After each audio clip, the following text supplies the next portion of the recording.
Civol, et dans l'arrondissement de Agnam Civol, département de Matam, où j'ai fait une école primaire qui a d'ailleurs été construite par les populations. À l'époque, c'était en banco. Donc, je suis un produit de l'école publique. J'allais dire avec beaucoup d'émotion que notre cursus a eu pour départ l'investissement humain de nos populations, qui se sont investis parce qu'à l'époque, vous savez, l'État, il n'y avait que quelques grands centres où on avait des écoles primaires. Et Agnam Civol, donc, a eu son école, sa première école, grâce à l'investissement des populations elles-mêmes, qui ont construit de leurs propres mains l'école dans laquelle, donc, où j'ai fait mes premiers pas. Et je leur rends hommage. Et je me souviens de toutes ces populations qui ne sont plus là, pour la plupart, et qui nous ont permis de devenir ce que nous sommes. Donc, c'est dans le département de Matam. Par la suite, donc, j'ai fait le lycée Van Vollenhoven. Et après le bac, j'ai fait mon master en Ukraine. Je suis revenu à Dakar pour faire mon DEA, parce qu'à l'époque, on appelait ça DEA. J'ai fait mon DEA à la faculté des sciences de l'université Cheikh Anta Diop. Par la suite, j'ai eu une bourse qui m'a permis donc de faire mon doctorat à l'université de Nancy. Bon, j'ai eu à faire un stage postdoc à l'université de Laval au Canada aussi. Et par la suite, j'ai été intégré comme assistant à l'école supérieure polytechnique qu'on appelait à l'époque ENSUT. Voilà, donc eh bien, j'ai été recruté, je crois que j'ai fait presque 30 ans à l'ESP. Et par la suite, grâce au président de la République, que je remercie beaucoup, j'ai fait une immersion en tant qu'administrateur, gérant, chercheur à l'ITA, parce que ça correspondait un peu à mon profil. Eh bien, la feuille de route, merci. D'abord, je voudrais remercier le président de la République, parce que comme je l'ai dit tout à l'heure, qui a voulu donc mon nommé m'associer à l'œuvre de construction et d'émergence du Sénégal en me confiant la gestion de l'Institut de technologie alimentaire. Cet institut, grâce à son cœur de métier, qui est le développement, recherche et développement, a eu une place privilégiée dans le dispositif mis en place par le gouvernement et a pour gérer d'abord la sécurité alimentaire de notre pays, d'une part, et la création et le développement de petites et moyennes entreprises au Sénégal. C'est pourquoi donc, dès que j'ai pris fonction, je me suis concerté avec l'ensemble des acteurs pour bâtir une feuille de route afin de matérialiser la lettre de mission du chef de l'État. Ainsi, il s'est agi de trouver les voies et moyens pour contribuer à la mise en œuvre du plan Sénégal émergent. Ainsi, j'ai commencé par asseoir un climat social apaisé en optant le ménagement inclusif. Il s'agit de partager tous les projets avec tous les acteurs dont les partenaires sociaux depuis la conception jusqu'au suivi en passant par la mise en œuvre. Alors, le deuxième point de ma feuille de route a été la fidélisation du personnel de recherche de l'Institut, en particulier. Ce personnel est pour la plupart hautement qualifié, car étant évalué régulièrement par le CAMES, qui est le Conseil africain et malgache de l'enseignement supérieur, à l'image des enseignants-chercheurs des universités.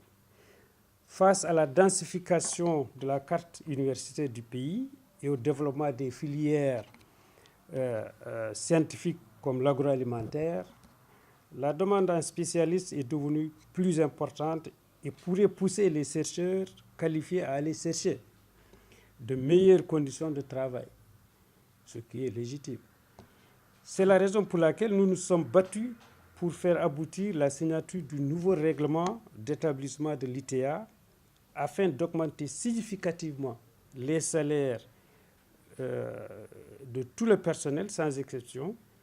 Aujourd'hui, donc, en matière de salaire, l'ITA est très compétitif. Aussi, en analysant les infrastructures et équipements techniques, je me suis rendu compte qu'il fallait relever le plateau technique de l'Institut pour permettre à nos laboratoires d'être dans le standard international. Ainsi, grâce au WAP et à d'autres partenaires comme le COSFAM, le GAIN, nous avons donc acquis des équipements de dernier cri pour accélérer le pas vers l'accréditation des laboratoires, dont celle du laboratoire de mycotoxines, qui est effectif depuis le 2 janvier 2018.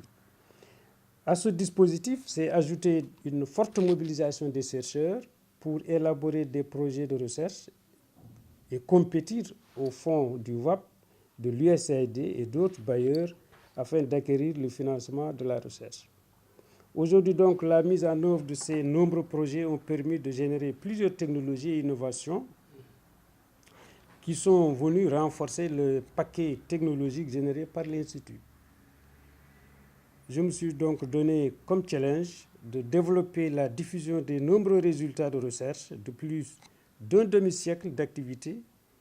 Il s'agit de rendre disponibles et accessibles les technologies et innovations générées par l'Institut afin de les rendre utilisables par les entrepreneurs et les populations pour créer ou développer des PMI ou des activités génératrices de revenus. C'est ainsi que j'ai introduit la formation à la carte pour faciliter et diversifier la formation des acteurs du secteur de l'agroalimentaire qui devraient ensuite être accompagnés techniquement dans le développement de leurs projets de création et ou de développement de leur entreprise par le biais de l'incubation d'entreprises et du transfert de technologies. Enfin, le dernier point de ma feuille de route est de renforcer la coopération nationale et internationale de l'Institut. En effet, sur le plan national, il fallait retravailler le partenariat en l'élargissant à d'autres acteurs qui ne sont pas dans le système national de recherche agro-silvopastorale, comme le secteur privé en général.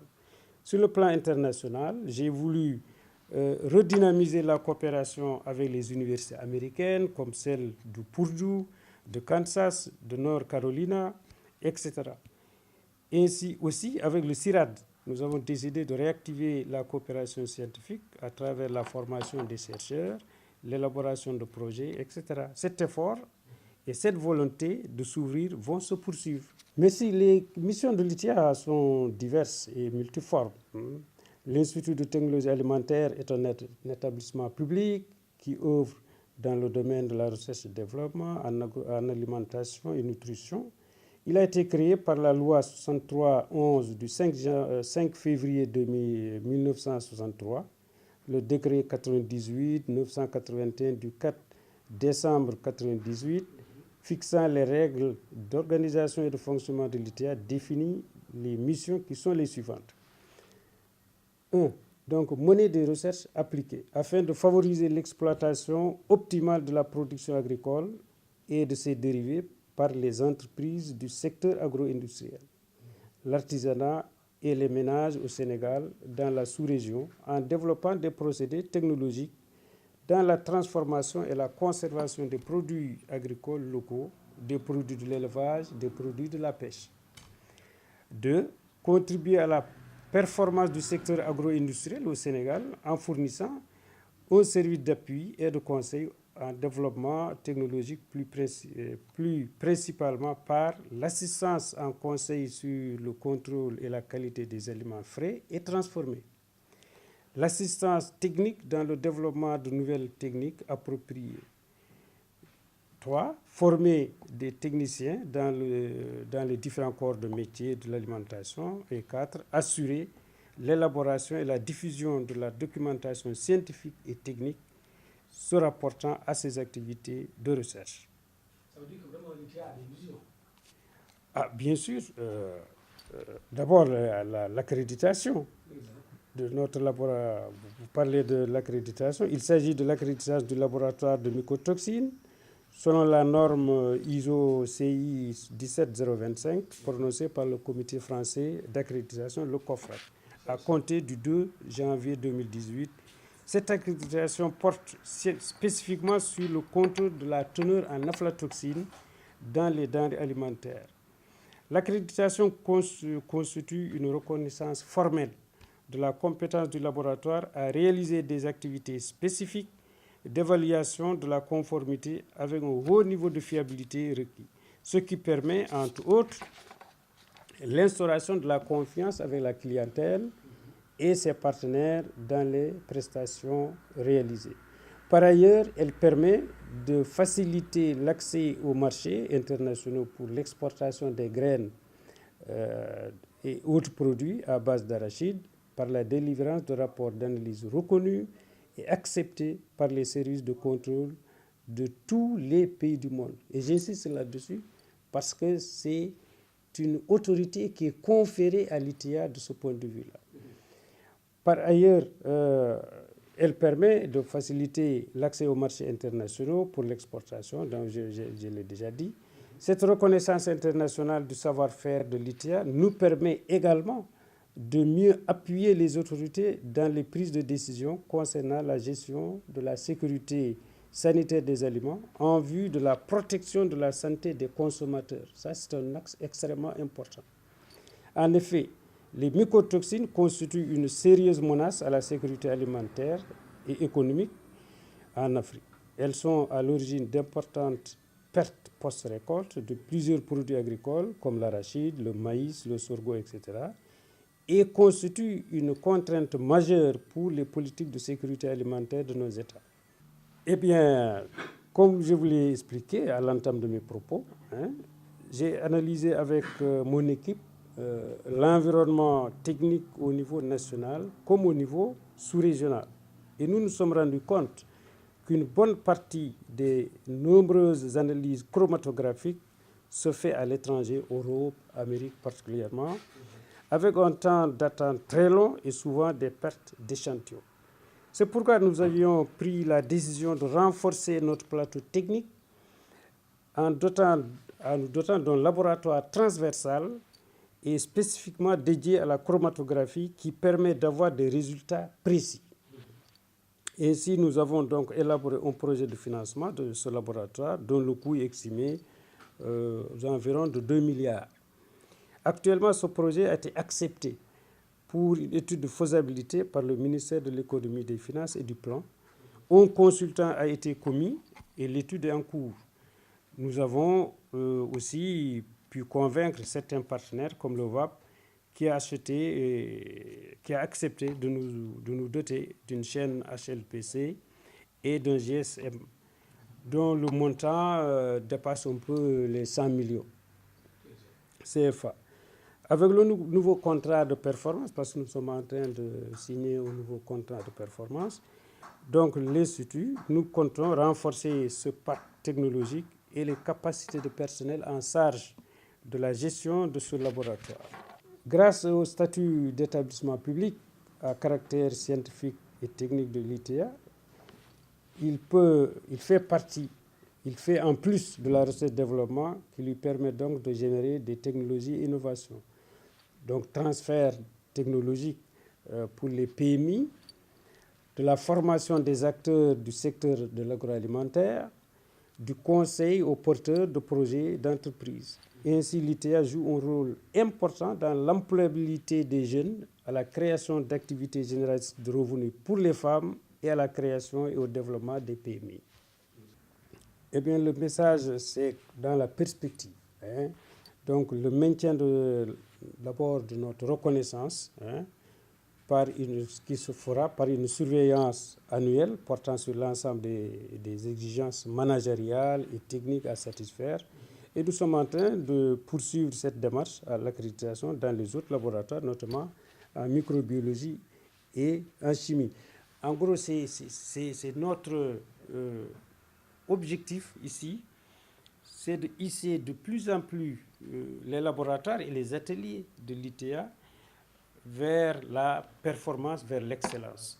Et compte tenu des résultats que nous obtenons, nous participons à l'implantation au niveau national de petites industries selon les zones de production. Et ça, c'est extrêmement important pour l'employabilité des jeunes et surtout des femmes. Nous avons ici un centre de formation qui, de façon presque permanente, reçoit des candidats à la formation et à la mise en route de projets de petites entreprises et qui peuvent véritablement impacter sur l'employabilité des jeunes et surtout créer des revenus pour les femmes. Et ça me paraît important, mais ceci doit être consubstantiel à l'excellence que nous voulons imprimer ici et dont nous voyons déjà les premiers résultats avec l'accréditation.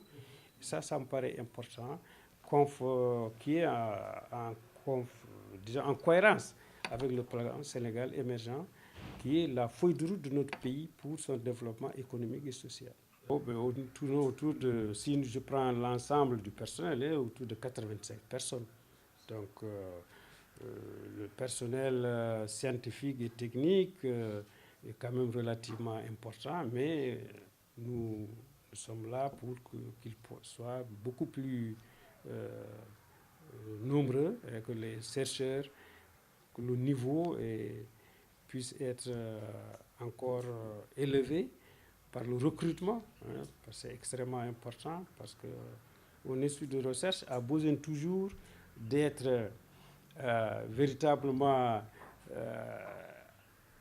dans une perspective d'accompagnement et d'avoir plus de personnel, la masse critique, que ça soit beaucoup renforcée, et nous sommes là pour gérer tout ça, et nous participons avec l'ensemble du personnel à ce que ce niveau soit de plus en plus atteint, pas atteint, mais disons renforcé en matière de qualification scientifique et technologique.